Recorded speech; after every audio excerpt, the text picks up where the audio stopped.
నమస్కారం G news కి స్వాగతం నా పేరు సాయి ప్రసాద్ ముందుగా ప్రధానాంశాలు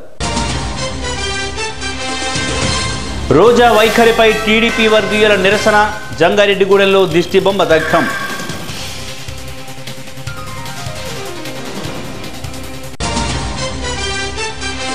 తణుకులోని ప్రైవేట్ బ్యాంకులో స్కామ్ కోటి రూపాయలకు ఎరవేసిన బ్రాంచ్ మేనేజర్ వినోద్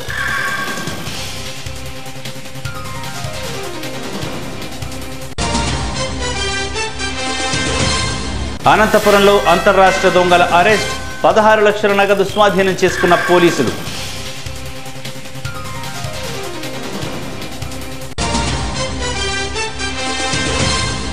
రాముడు పేరుతో నివాస గృహాల కూల్చివేత ఆ రాముడినే వేడుకుంటున్న నిర్వాసితులు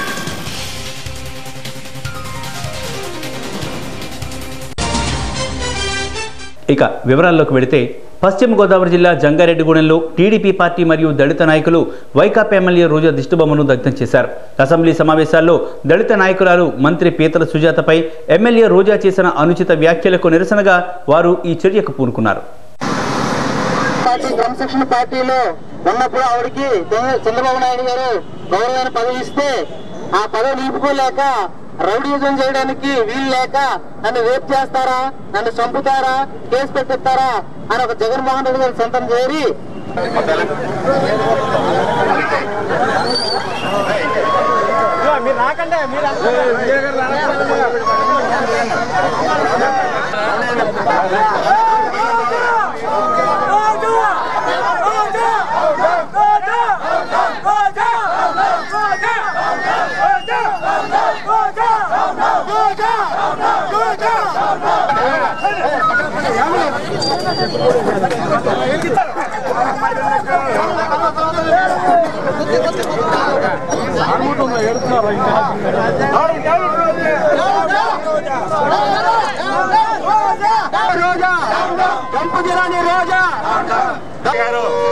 ప్రవర్తించిన తీరు చాలా సిగ్గుచేటు. సభ్య సమాజం తల ఉంచుకోవాల్సిన పరిస్థితి.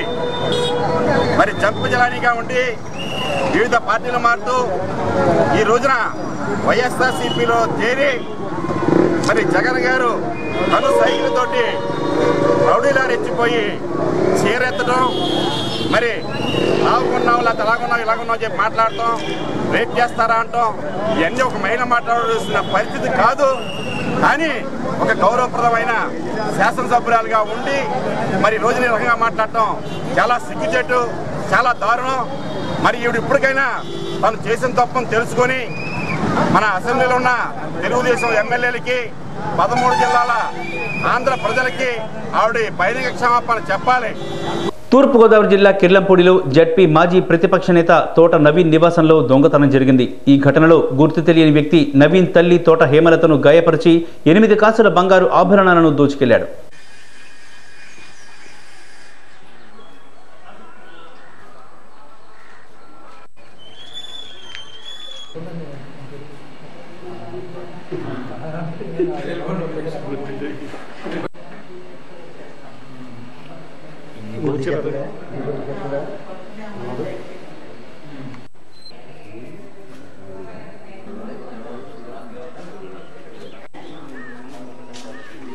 గోదావరి జిల్లా జగ్గంపేట సర్కిల్ పోలీస్ పరిధిలో కిర్లంపూడి పోలీస్ స్టేషన్లో ఈరోజు ఉదయం తెల్లవారుజామున 5:15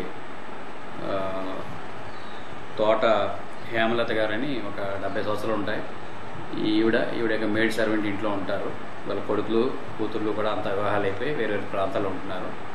వీళ్ళు తెల్లవారుజామున 5:15 టైంకి లేచి తలుపు తీసుకుని పన్నావిడి ఇంటి ముందు భాగం క్లీన్ చేస్తుంటే ఈవిడ దేవుడి గది క్లీన్ చేసుకుంటుంటే ఈ హేమలత గారు ఒక గుర్తు తెలియని దొంగ సుమారుగా 35-40 సంవత్సరాల వయసు ఉంటాయి, pant shirt shoe monkey cap వేసుకుని తెరిచించిన ద్వారం ద్వారా లోని ప్రవేశించి ఆవిడ నోరు నొక్కి ఆవిడ చేతుకున్న బంగారు గాజులు మెడలో ఉన్న బంగారు గొలుసు లాక్కున్నాడు.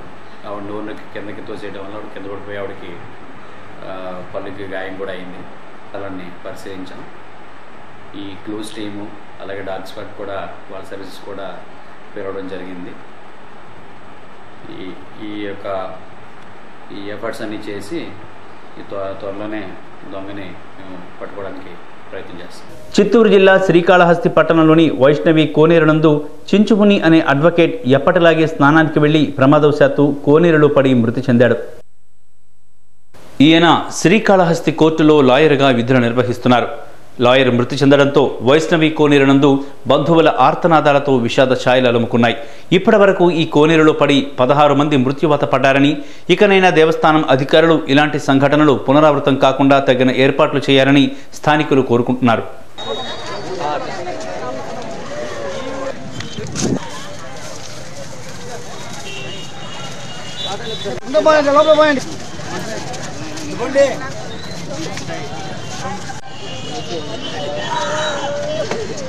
విజయనగరం జిల్లా కొమరాడ మండలం పాలెం పంచాయతీ మర్రిగూడ గ్రామంలో బిడ్డిక మాధవరావు అనే వ్యక్తి తాగిన మత్తులో వరుసకు పెద్దమ్మైన బిడ్డిక సరోజనిపై దాడి చేశాడు.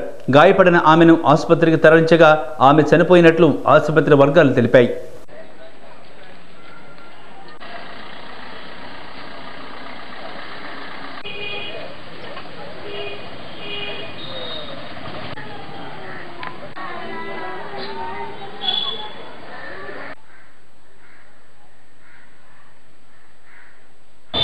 చేతులు అని చెప్తే సరే అని చెప్తే అప్పుడు మట్టినందుకు ఇంకా ఏదో అనడం వల్ల గొడవ. అది ఏమైంది? కొట్టుకున్న తర్వాత కొట్టుకోదండి పిల్లకి బట్టి లాగి కొట్టాడండి. మేము కొట్టేసి తనిసిన తర్వాత ఇంకొకసారి మళ్ళా పిల్లకి బట్టి లాగేసి గురించండి. సరోజనమ్మ హత్యకు గురైనట్టు వాళ్ళ పిల్లలు ఆ గ్రామస్తులు చెప్తున్నారు. బుధవారం నాడు వాళ్ళ మరిది కొడుకుతో గొడవ జరిగింది. ఆ గొడవ సందర్భంగా ఆయన కడుపులో చాలా బలంగా తన్నాడు. తన్నిన తర్వాత విపరీతమైనటువంటి నొప్పి వచ్చింది. ఆ నొప్పి భరించలేక ఆవిడ స్పృహ తప్పిపోయింది. తన కొడుకు నీళ్లు జల్లి తెలివి వచ్చిన తర్వాత హాస్పిటల్కి తీసుకెళ్ళడానికి ప్రయత్నం చేశారు. ఆటోలో వెళ్తుండగా కురుపాం దగ్గరికి వెళ్ళొచ్చి ఆవిడ మరణించడం అనేది జరిగింది. అలాగే కేసు కట్టచ్చు కదా అంటే విలేజ్ లో సరోజిని ఈ మాధవరావు వాళ్ళ మదరు ఇద్దరు కూడా గొడవ పడుతున్నారు. గొడవ పడుతున్నప్పుడు మా మదర్తో ఎందుకు గొడవ పడతామని చెప్పేసి ఈవిడనేమో సరోజినేమో జుట్టు పట్టుకొని అతను కొట్టినట్టు కడుపు మీద తన్నట్టు మనకి రిపోర్ట్ ఇవ్వడం జరిగింది. పశ్చిమ గోదావరి జిల్లా తణుకులో తమిళనాడు మర్కంటైల్ బ్యాంకులో బ్రాంచ్ మేనేజర్గా పనిచేసిన వినోద్ ₹1 కోటి స్కామ్ చేయడంతో విధుల నుండి తప్పించారు. అది జరిగి 6 నెలలైన తర్వాత 4 వద్ద నకిలీ డాక్యుమెంట్లతో ₹1 కోటి స్కామ్ జరిగిందని కొత్త బ్రాంచ్ మేనేజర్ పోలీసులకు తెలిపాడు. పోలీసులు కేసు నమోదు చేసి దర్యాప్తు చేస్తున్నారు.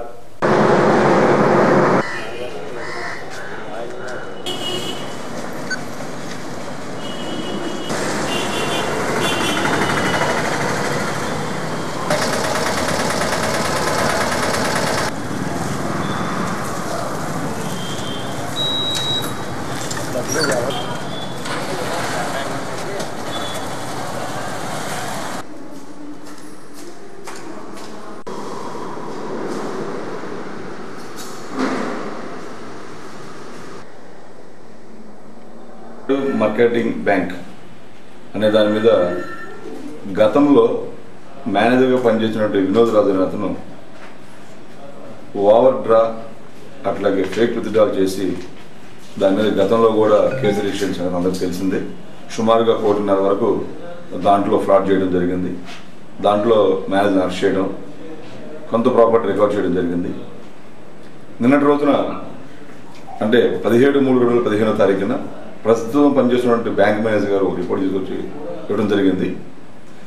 గతంలో ఎవరైతే పనిచేశారో వినోద్ రాజు అనే అతని హయాంలో నకిలీ ధ్రువపత్రాలు తీసుకొని 4 వ్యక్తులకి లోన్లు శాంక్షన్ చేసినట్టుగా ఒక్కొక్కరికి 25 లక్షలు సుమారుగా ₹1 కోటి లోను శాంక్షన్ చేసినట్టుగా, దీంట్లో ఆ 4 వ్యక్తులు వారికి షూటీదారులు ఉన్న 2 మరియు అప్పటి లీగల్ అడ్వైజర్ కూడా వీళ్ళందరినీ మీద కేసు ఇవ్వడం జరిగింది. 2015 అండర్ సెక్షన్ 420, 468, 471గా కేసు నమోదు చేయడం జరిగింది. ఏం జరిగింది, ఎంత ఫ్రాడ్ జరిగింది, ఇవి నకిలీ ధృవపత్రాలా కాదా అనేవి ఇంకా విచారణలో తెలియాల్సింది ఉంది. ఆంధ్ర, కర్ణాటక రాష్ట్రాల్లో పలు మోసాలకు, దోపిడీలకు పాల్పడుతున్న 6 దోపిడీ దొంగలను అనంతపురం CCS 1 టౌన్ పోలీసులు అరెస్టు చేశారు. వారి వద్ద నుండి 16 లక్షల నగదుతో పాటు 4 వేట కొడవళ్లను స్వాధీనం చేసుకున్నారు.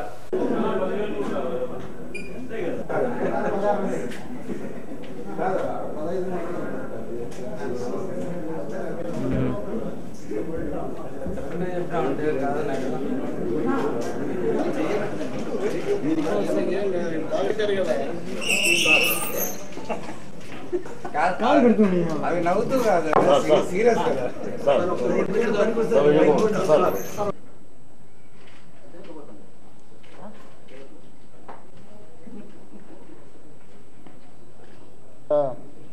ఘరానా మోసం మరియు దోపిడీకి సంబంధించిన విషయం.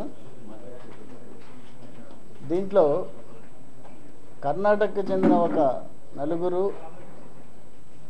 తర్వాత ఇక్కడ లోకల్గా ఒక 2, వాళ్ళ 6 కలిసి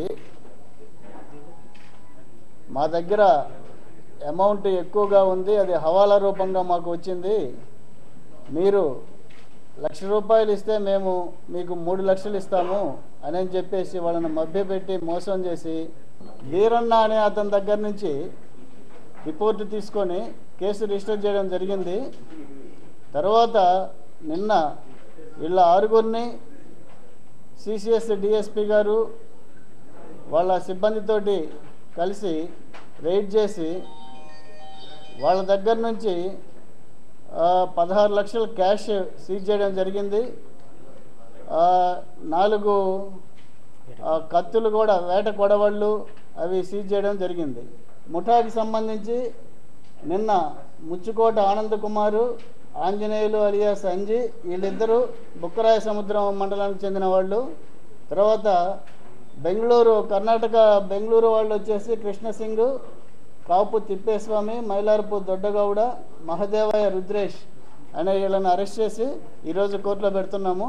పశ్చిమ గోదావరి జిల్లా ఏలూరులో ఆంధ్రప్రదేశ్కు ప్రత్యేక హోదా ఇవ్వాలంటూ చేపట్టిన దీక్షలో ఏపీ PCC అధ్యక్షుడు రఘువీరారెడ్డి పాల్గొని మీడియాతో మాట్లాడుతూ గోదావరి జిల్లాతో పాటు రాయలసీమ, కృష్ణా జిల్లాలకు ఉపయోగపడే పోలవరం ప్రాజెక్టును విస్మరించి కొత్తగా పట్టిసీమ ఎత్తిపోతల పథకం సొంత ప్రయోజనాలకు తెరతీసే విధంగా చంద్రబాబు ప్రభుత్వం వ్యవహరిస్తుందని ఆయన ఆరోపించారు.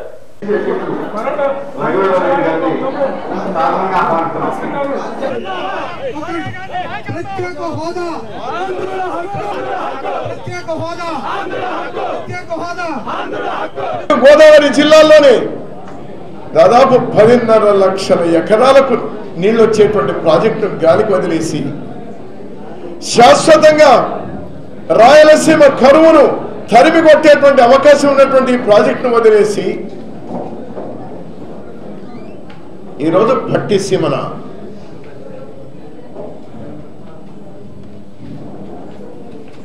ఎవరిని మభ్యపెట్టడానికి, ఏమి ప్రయోజనాలు ఆశించి ఈరోజు పోలవరాన్ని పక్కన పెట్టి ఈరోజు ఈ పట్టిసీమ తీసుకున్నారు అని అడుగుతాను. ఈరోజు అంటా ఉన్నారు బ్లాక్ మెయిల్ చేసేటువంటి ప్రయత్నం చేస్తోంది ఈ ప్రభుత్వం. ఇది రాయలసీమకు ఒక వరమని, పట్టిసీమకు గురించి ఎవరైనా ప్రశ్నిస్తే రాయలసీమకు వ్యతిరేకమని. అయ్యా, జీవోలో ఏమిచ్చినారు? 1/1/2015 జీవో నంబర్ 1 మీరు ఇచ్చినటువంటి ఏమయ్యా జీవోలో?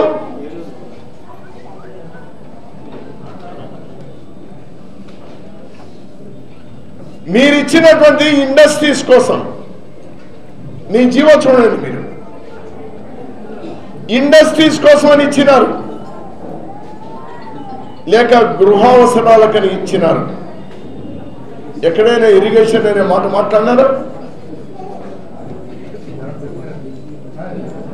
అది కూడా ఏమన్నారు? ఏదో ఒక చిన్న పదం ఎన్ రూట్ అంటే దారిలో కాలువలో పోయే చోట ఏదైనా ఉంటే కొంత ఇరిగేషన్ కానీ. స్వదేశీ నినాదంతో అధికారంలోకి వచ్చిన నరేంద్ర మోడీ నేడు కార్పొరేట్ శక్తులకు పెద్దపీట వేస్తున్నారని పీడీఎస్యూ రాష్ట్ర ప్రధాన కార్యదర్శి రామ్మోహన్ రావు అన్నారు. కృష్ణా జిల్లా విజయవాడలో ఏర్పాటు చేసిన విలేకరుల సమావేశంలో ఆయన మాట్లాడుతూ ప్రభుత్వం అవలంబిస్తున్న ప్రజా వ్యతిరేక విధానాలను మానుకోవాలని సూచించారు.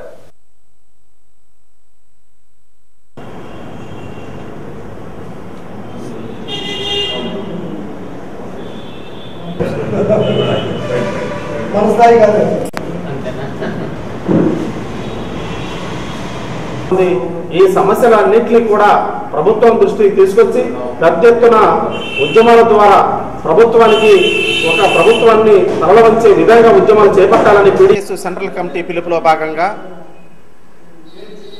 భగత్ సింగ్ రాజ్గురు సుఖదేవుల 84వ వర్ధంతి సభల్ని ఈ నెల 23 నుంచి 31 వరకు రాష్ట్ర వ్యాప్తంగా విస్తృతంగా సభలు, సమావేశాలు, కాగడాల ప్రదర్శనలు నిర్వహించాలని పీడీఎస్ రాష్ట్ర కమిటీ పిలిపించింది.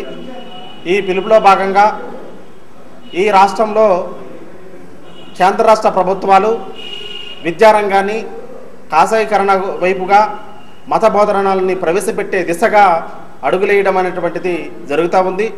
అదేవిధంగా కేంద్ర రాష్ట్ర ప్రభుత్వాల ప్రజా వ్యతిరేక, విద్యార్థి వ్యతిరేక విధానాలని అమలు చేస్తూ ఉన్నాయి. వీటిలో విద్యార్థులు, యువజనులు, ప్రజలు తీవ్రమైనటువంటి ఇబ్బందులు ఎదుర్కొంటూ ఉన్నారు. అనేక సమస్యలతో సతమతలాడుతూ ఉన్నారు. అయినప్పటికీ కూడా స్వదేశీ నినాదంతో పాలనలోకి వచ్చినటువంటి మోడీ ప్రభుత్వం నేడు కార్పొరేట్ శక్తులకి మాత్రమే ఉపయోగపడుతుంది తప్పితే ఈ రాష్ట్రంలో, దేశంలో ఉన్నటువంటి ప్రాంతీయ ప్రజానికానికి మాత్రం తీవ్రమైన అన్యాయం చేస్తూ ఉంది. ఇవాళ కేంద్ర ప్రభుత్వం తీస్తున్నటువంటి సంస్కరణలు, ఆ సంస్కరణలు ఇవాళ పేద సామాన్య ప్రజానికానికి అందుబాటులో లేకుండా కేవలం కార్పొరేట్ శక్తులకి ఉపయోగపడే విధమైనటువంటి సంస్కరణలు తీసుకొచ్చి ఈ దేశ ప్రజల్ని తీవ్రంగా వంచిస్తున్నటువంటి పరిస్థితి ఉంది. తూర్పుగోదావరి జిల్లా గోకవరం మండలం గ్రామ శివారులో గురువారం జరిగిన రోడ్డు ప్రమాదంలో ఒడిశా రాష్ట్రానికి చెందిన సమీరా అను 18 ఏళ్ల యువకుడు దుర్మరణం పాలయ్యాడు. స్థానిక దాబాలో పనిచేస్తున్న సమీరా సైకిల్పై వెడుతుండగా ట్రాక్టర్ ఢీకొనడంతో అక్కడికక్కడే మృతి చెందాడు. పోలీసులు కేసు దర్యాప్తు చేస్తున్నారు.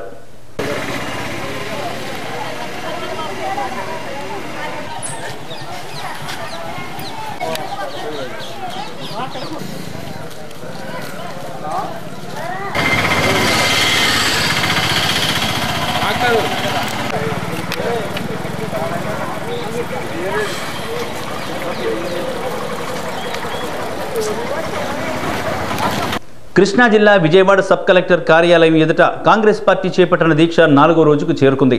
ఈ సందర్భంగా మాజీ మంత్రి దేవినేని రాజశేఖర్ మాట్లాడుతూ ఆంధ్రప్రదేశ్ శాసనసభలో అధికార పక్షం సభ్యులు వ్యవహరిస్తున్న తీరు ప్రజాస్వామ్య విలువల్ని నీరుగార్చే విధంగా ఉందని ఆయన విమర్శించారు.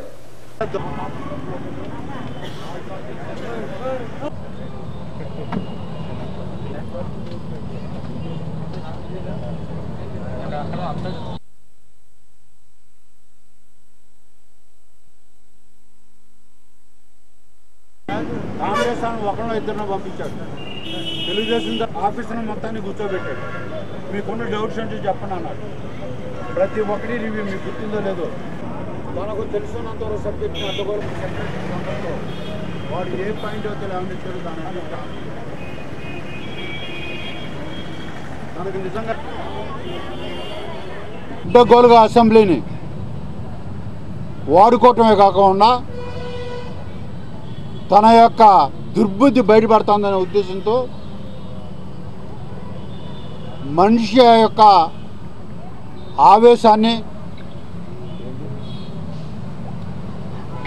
బయట వేసి ఎదుటి వ్యక్తులని, ప్రతిపక్ష పార్టీల నాయకుల్ని అక్కడ ఎవరైనా ఉండండి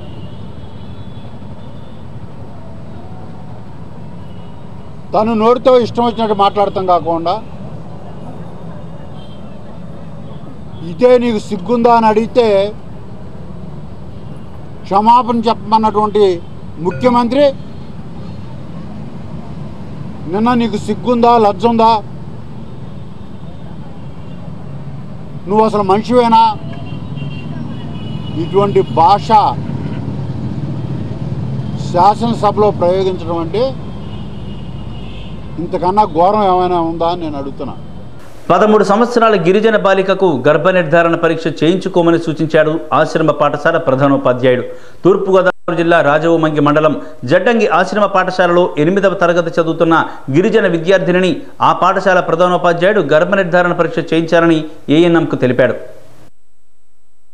విద్యాబుద్ధులు నేర్పి కన్న తండ్రిలా చూసుకుని మంచి భవిష్యత్తు ఇవ్వవలసిన ఉపాధ్యాయుడు ఈ విధంగా ప్రవర్తించడంతో తోటి విద్యార్థినులు భయభ్రాంతులకు గురవుతున్నారు. ఈ విషయంపై బాధిత విద్యార్థిని లిఖితపూర్వకంగా ఉన్నతాధికారులకు ఫిర్యాదు చేసినా ఆ అధికారులు ప్రధానోపాధ్యాయుడికే ఒత్తాసు పలుకుతున్నారని తోటి విద్యార్థినులు ఆరోపిస్తున్నారు. ఈ విషయం బయటకు తెలియడంతో స్థానిక ఎంఆర్ఓ కె పద్మావతి విచారణ జరుపుతున్నారు.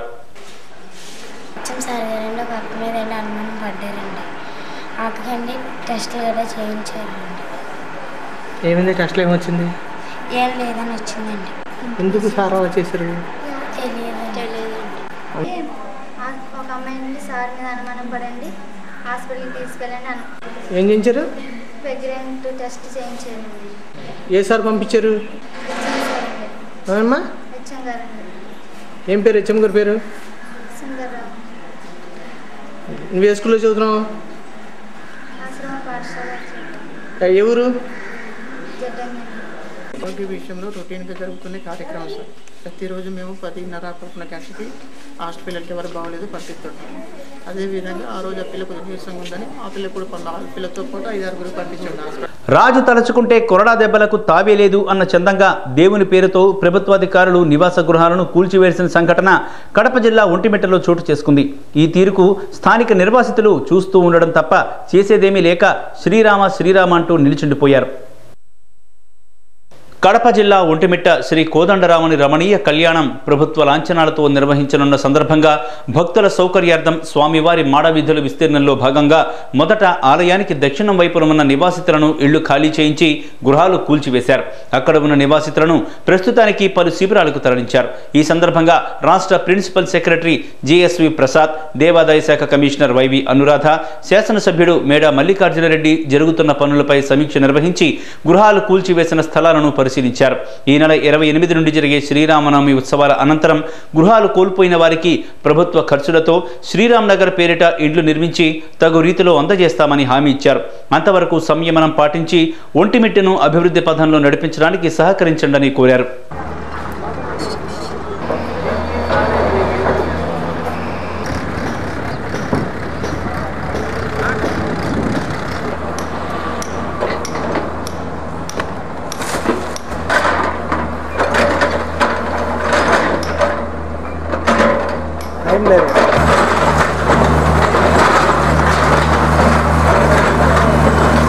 ఆంధ్రప్రదేశ్ శాసనసభలో వైఎస్ఆర్సీపీ అనుసరిస్తున్న వైఖరి ప్రజాస్వామ్య వ్యవస్థకు మాయన మచ్చగా ఉందని టీడీపీ నాయకులు గాలి ముద్దుకృష్ణమనాయుడు అన్నారు. కృష్ణా జిల్లా విజయవాడలోని పార్టీ కార్యాలయంలో నిర్వహించిన మీడియా సమావేశంలో ఆయన మాట్లాడుతూ ప్రతిపక్ష నేత జగన్ వ్యవహార శైలి చూస్తే బాధగా ఉందని అన్నారు.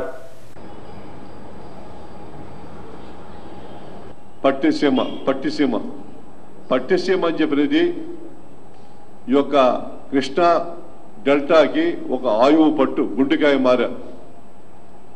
పోలవరం 4 ఏళ్లలో పూర్తి చేయాలని చెప్పనుకున్నాం. కేంద్ర ప్రభుత్వం 4 ఏళ్లలో పూర్తి చేస్తామని చెప్పంటుంది. కానీ అది వరద వచ్చే ప్రాంతం, నదిలో ప్రాజెక్ట్ కట్టాలా? ఒకవేళ డబ్బులున్నా కూడా ఒక్కొక్క పర్యాయం ఆడున్న వరద ఎక్కువ కాలంగా ఉంటే ఆ కట్టడం వీలుపడదు. కాబట్టి 4 అనేది 6 ఏళ్ళు కూడా కావచ్చు. అప్పటిదాకా నీళ్ళని మనం సముద్రంలో కలపడం ఎందుకు? ఆ నీళ్ళంతా వృధాగా పోతున్నాయి. రాయలసీమలో దాదాపు 4 జిల్లాలకి తాగడానికి కూడా నీళ్ళు లేదు. ఈరోజు 200-250 అడుగుల్లో ఉన్న నీటి మట్టం, భూగర్భ జలం 1200 నుంచి 1500 వెళ్ళిపోయింది. 1500 వేసినా కూడా నీళ్లు పడడం లేదు. తాగడానికి 100 కోట్లు ఖర్చు పెడుతున్నాం, వాళ్ళకి నీళ్లు అందలేకుండా పోతున్నాయి. మహిళలు ఇబ్బంది పడుతున్నారు. వ్యవసాయం లేకుండా పోతా ఉంది. పోలవరం కుడి కాలువలో వేస్తే ఆ నీళ్లు వచ్చి పోలవరం మన పులిచెంతల్లో పడతాయి.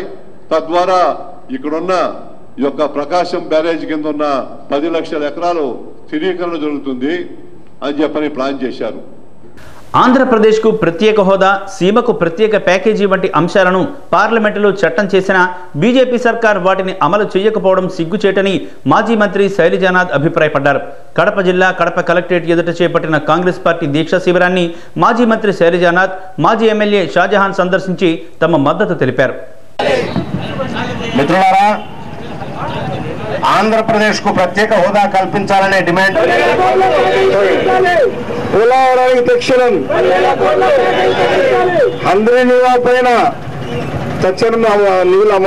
ఆంధ్రప్రదేశ్ పునర్వ్యవస్థీకరణ చట్టంలో పొందుపరిచిన అంశాలను వెంటనే అమలు చేయాలని, అట్లాగే ఈ రాష్ట్రానికి ప్రత్యేక హోదా ఇవ్వాలని, రాయలసీమ ప్రాంతానికి ఇప్పటికే అన్ని విధాలు అన్యాయం చేస్తూ ఉన్నారు, ప్రత్యేక ఆర్థిక ప్యాకేజీ ఉత్తరాంధ్రకు కూడా ఇవ్వాలని డిమాండ్ చేస్తాం. కేంద్ర ప్రభుత్వం నుంచి ఏ విధమైనది లేదు. పైగా వెంకయ్య నాయుడు గారు ప్రత్యేక హోదా తప్ప అన్ని చేస్తామని మాట్లాడుతూ ఉన్నారు. బీజేపీ ప్రభుత్వం యొక్క ఈ వైఖరిని ఖండిస్తా ఉన్నారు. ఎన్డీఏ ప్రభుత్వంలో తెలుగుదేశం పార్టీ కూడా భాగస్వామి కాబట్టి, రాష్ట్రంలో అధికార పార్టీ కూడా కాబట్టి మీరు ఎందుకు బీజేపీని నిలబెట్టడం లేదు మీరు అని అడుగుతా ఉన్నాం. తెలుగుదేశం పార్టీని డిమాండ్ చేస్తా ఉన్నాం, ముఖ్యమంత్రి గారిని డిమాండ్ చేస్తా ఉన్నాం. మీరు తక్షణం స్పందించాలా, గట్టిగా స్పందించాలా, కేంద్ర ప్రభుత్వం నిలబెట్టాలా, ఈ రాష్ట్రానికి హక్కులు సాధించి పెట్టాలి. రాయలసీమ వాడిగా చెప్పుకునే మీకు మరింత బాధ్యత ఉందని తెలియజేస్తా ఉన్నాం బాబు గారు, ముఖ్యమంత్రి గారు. ఈ రోజున ప్రత్యేక హోదా రాకపోతే ఈ రాష్ట్ర భవిష్యత్తు ఇబ్బంది ఉంటుంది. ఇప్పటికే కాంగ్రెస్ పార్టీ ఆ హోదా క్యాబినెట్ లో మంజూరు చేసింది, అమలు చేయించండి. మొన్నటికి మొన్న మా నాయకురాలు సోనియా గాంధీ గారు కూడా కాంగ్రెస్ పార్టీ ఈ దానికి సపోర్ట్ ఇస్తా ఉంది, వెంటనే ప్రత్యేక హోదా ఇమ్మని కూడా పార్లమెంట్లో డిమాండ్ చేశారు. అలాగే వివిధ రాజకీయ పార్టీలు సిపిఐ, సిపిఎం, అలాగే ఇతర రాజకీయ పార్టీలు కూడా దీనిపైన కదులుతూ ఉన్నాయి, అఖిల పక్షాలు డిమాండ్ చేస్తూ ఉన్నాయి. ఎందుకు అధికార తెలుగుదేశం పార్టీ కావడం లేదు. తక్షణం ఇది రాజకీయాలు కాదు, ఇది రాష్ట్రం కాబట్టి, రాష్ట్ర భవిష్యత్తు కాబట్టి అఖిల పక్షాన్ని పిలవాలి. నిజంగా మీకు ఏదైనా ఇబ్బంది ఉంటే, మీ స్నేహంలో ఇబ్బంది ఉంటే, బీజేపీతో మీకు ఏదైనా ఇబ్బంది ఉంటే మేమంతా వచ్చి మాట్లాడతామని అన్ని పనులు తెలియజేస్తానే. కాబట్టి మీరు ఏమైనా సరే రాజకీయాలు పక్కబెట్టి రాష్ట్ర భవిష్యత్తు కోసం కష్టపడండి. తూర్పుగోదావరి జిల్లా కేంద్రం కాకినాడ ఖ్యాతిని దశ దిశలా వ్యాపింపజేసిన అభినవ భోజ బిరుదాంకితులు స్వర్గీయ దంటు భాస్కర్రావు జయంతి సభ నగరంలోని గాంధీ భవన్లో కన్నుల పండుగగా జరిగింది. బాదం charitable trust founder chairman doctor బాదం బాలకృష్ణ ముఖ్య అతిథిగా హాజరయ్యారు. కాకినాడ నగరంలో గల గాంధీ భవన్ సంస్థ పూర్వాధ్యక్షులు అభినవ భోజ బిరుదాంకితులు దంటు భాస్కర్రావు జయంతి సభ గాంధీ భవన్ ప్రాంగణంలో అట్టహాసంగా జరిగింది. డాక్టర్ బాదం బాలకృష్ణ ముఖ్య అతిథిగా విచ్చేయగా సభాధ్యక్షులుగా డివిఎస్ శర్మ వ్యవహరించారు. కార్యవర్గ సభ్యులు వైఎస్విఎస్ మూర్తి, దంటు భాస్కర్రావు గారి శిష్యులు నూకల రాధ కూడా వారి గురించి మాట్లాడారు. సభ అనంతరం మహర్షి సాంబమూర్తి వికలాంగ బాలికల ఆశ్రమ పాఠశాల విద్యార్థినులకు అన్న వితరణ కార్యక్రమం జరిగింది. ఈ కార్యక్రమంలో గాంధీ భవన్ పాలక మండలి అధ్యక్షులు దంటు భాస్కర్రావు గారి కుమారుడు దంటు సూర్యారావు కూడా పాల్గొన్నారు. వీరితో పాటు సంస్థ గౌరవ అధ్యక్షులు మెర్ల వీరయ్య చౌదరి, ఉపాధ్యక్షులు సబ్బేళ్ల గంగిరెడ్డి, కోశాధికారి వాసా సత్యనారాయణమూర్తి, సహాయ కార్యదర్శి పెంటపాటి చంద్రశేఖర్, కార్యవర్గ సభ్యులు నందమూరి వీరవెంకట వినోద్, అల్లూరి సురేంద్ర, మేడిశెట్టి తిరుపతిరావు, కూర్మదాసు కలికేశ్వరరావు, అల్లూరి సురేంద్ర, విఎల్ గాంధీ, ఈమెన పరమేశ్వరరావు, నగరానికి చెందిన పలువురు ప్రముఖులు పాల్గొన్నారు.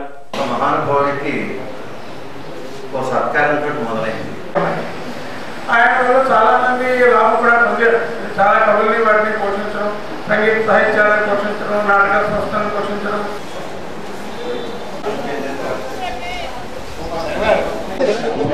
ఈరోజు గాంధీ భవన్లో దంటు భాస్కర్రావు 101వ జయంతి సందర్భంగా సభ ఏర్పాటు చేయడం జరిగింది. భారత్ తర్వాత రవీంద్ర భారతి అంత కంటే కూడా మన నూతనంగా నిర్మిస్తున్నారు కాబట్టి అంతకన్నా చక్కని ఆడిటోరియం మరి ఇక్కడ నిర్మిస్తున్నారు.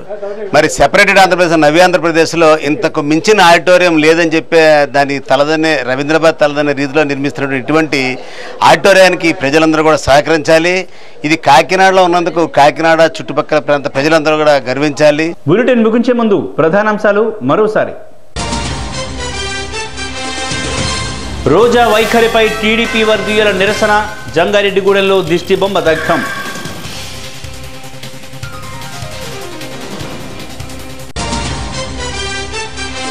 తణుకులోని ప్రైవేట్ బ్యాంకులో స్కామ్, కోటి రూపాయలకు ఎరవేసిన బ్రాంచ్ మేనేజర్ వినోద్.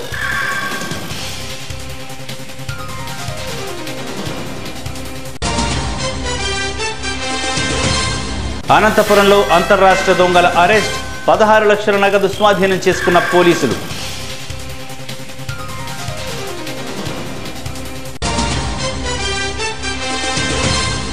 రాముడు పేరుతో నివాస గృహాల కూల్చివేత, ఆ రాముడినే వేడుకుంటున్న నిర్వాసితులు.